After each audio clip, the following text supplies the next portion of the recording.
सम्पूर्णमा नमस्कार। आजको भिडियोमा मैले एसई, एनइबी लगायतका विभिन्न इक्जाममा रिटोटलिङ प्रक्रिया कसरी पूरा गर्न सकिन्छ भन्ने विषयमा तपाईहरुलाई जानकारी गराउनेछु।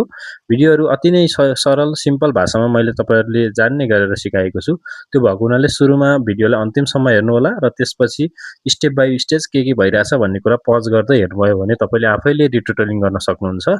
तपाईहरुलाई मैले कम्प्युटरको स्क्रिनमा लगेर मेरो लाइभ यो रिटोटलिङ गरेर देखाउँछु।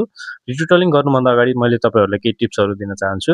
रिटोटलिङ गर्ने भनेको तपाईको मार्क्स कति आएको छ र तपाईको जोडेको मार्क्स र अगाडि भएको इक्जाममा आएको मार्क्स एउटै छ कि छैन, म्याच भएको छ कि छैन भनेर हेर्ने प्रक्रिया हो। रिटोटलिङ र रिचेकिङ भनेको फरक प्रक्रिया हो र रिटोटलिङ गरिसकेपछि गर्ने बित्तिकै रिजल्ट आउने होइन। त्यसको लागि चाहिँ 20-25 दिन कम्तीमा पनि समय लाग्छ। त्यो समयपछि चाहिँ तपाईले सम्बन्धित एनइबी भयो भने एनइबी, एसई भयो भने एसई यिनीहरुको चाहिँ वेबसाइटमा गएर रिटोटलिङको रिजल्ट हेर्न मिल्छ र मैले तपाईलाई कम्प्युटरको स्क्रिनमा लगेर यो कुराहरु लाइभ डेमोन्स्ट्रेसन गरेर देखाउन चाहन्छु है त। कम्प्युटर स्क्रिनमै जाउँ है त। सबैभन्दा पहिला तपाईलाई आफुलाई ठीक लाग्ने जुन पनि वेब ब्राउजरमा जानुहोस्। वेब ब्राउजरमा गइसकेपछि त्यहाँनेर यो सर्च आइटममा गएर se.gov.np हान्नुहोस्। त्यो क्लिक गरिसकेपछि तपाईको यो इन्टरफेस खुल्छ। यो इन्टरफेस खुलिसकेपछि तपाईले यहाँ एसई को लागि रिटोटलिङ गर्ने यहाँनेर अप्सन आउँछ। पुनर्योगको लागि यहाँ गर्नुहोस् भनेर आएको छ। त्यसपछि चाहिँ यहाँनेर क्लिक गर्नुहोस्। यहाँनेर क्लिक गरेपछि दुईटा अप्सन छ, एसई को सिम्बल नम्बर राख्ने र डेट अफ बर्थ राख्ने। त्यही अनुसार राख्नु होला। मैले पनि एउटा सिम्बल नम्बर र डेट अफ बर्थ राख्न चाहे यहाँनेर चाहिँ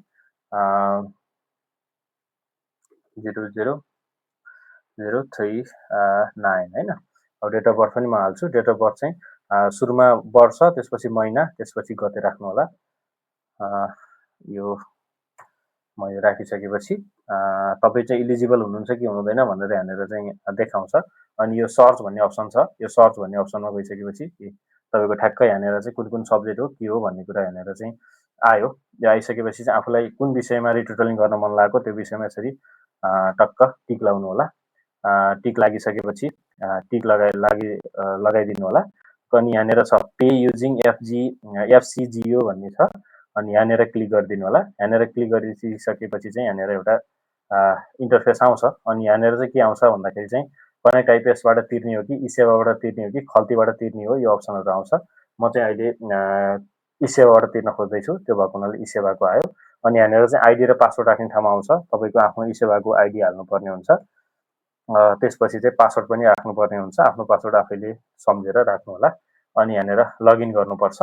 लगइन गरिसकेपछि कन्टिन्यू पेमेन्ट भनेर एउटा टोकन राख्ने ठाउँ आउँछ। टोकन चाहिँ मोबाइलमा आउँछ।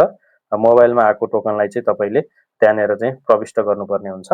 मेरो मोबाइलमा टोकन आएको छ 827598 यो टोकन आएको छ। अनि त्यसपछि यो कन्टिन्यू पेमेन्टमा क्लिक गरिदिनु होला। त्यसपछि यो सबै डिटेल्सहरु आएको छ है। यो डिटेल्स आइसकेपछि चाहिँ तपाईले यसलाई चाहिँ कन्टिन्यू पेमेन्टमा जानु होला। कन्टिन्यू पेमेन्टमा गइसकेपछि चाहिँ तपाईको यहाँनेर कन्फर्म भन्ने कुरा आउँछ। कन्फर्म भनेर आइसकेपछि चाहिँ तपाईको यहाँनेर चाहिँ डाइरेक्ट यो डिरेक्टेड भयो। यो भएको भन्नुको अर्थ तपाईको चाहिँ पेमेन्ट सक्सेस भइसक्यो भन्ने कुरा चाहिँ यहाँबाट चाहिँ थाहा हुन्छ। त्यसपछि तपाईले मोबाइलबाट अथवा कम्प्युटरबाटै ई-सेवामा जानुभयो भने चाहिँ त्यहाँनेर पैसा काटेको त्यहाँ देखाउँछ।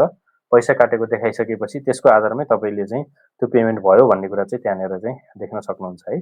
अनि म आफ्नो स्टेटमेन्टमा गएँ। ई-सेवाको स्टेटमेन्टमा गएर हेर्दाखेरि 1000 रुपैयाँ काटेको छ। यो मैले स्क्रिनशट यहाँ तपाईहरुलाई देखाइदिन्छु। अनि यही स्क्रिनशट अनुसार नै तपाईको चाहिँ पेमेन्ट भयो भन्ने कुरा चाहिँ बुझ्नुपर्छ है त। यति नै थियो यो भिडियोमा। भिडियो कस्तो लाग्यो? जस्तो लाग्यो त्यस्तै प्रतिक्रिया दिनु होला। र तपाईहरुले पनि यसरी नै आफ्नो रिटोटलिङ मा चाहिँ समावेश हुनु होला भन्न चाहन्छु म चाहिँ। अर्को भिडियोमा भेट्ने नै छौँ। यदि मलाई सब्स्क्राइब गर्नुभएको छैन भने यो च्यानललाई सब्स्क्राइब गर्नुहोस् र भिडियो सजिलो लाग्यो र भिडियो तपाईलाई उपयोगी लाग्यो भने कमेन्ट पनि गर्न सक्नुहुन्छ। मोबाइलबाट गर्ने प्रक्रिया पनि यही नै हो है त।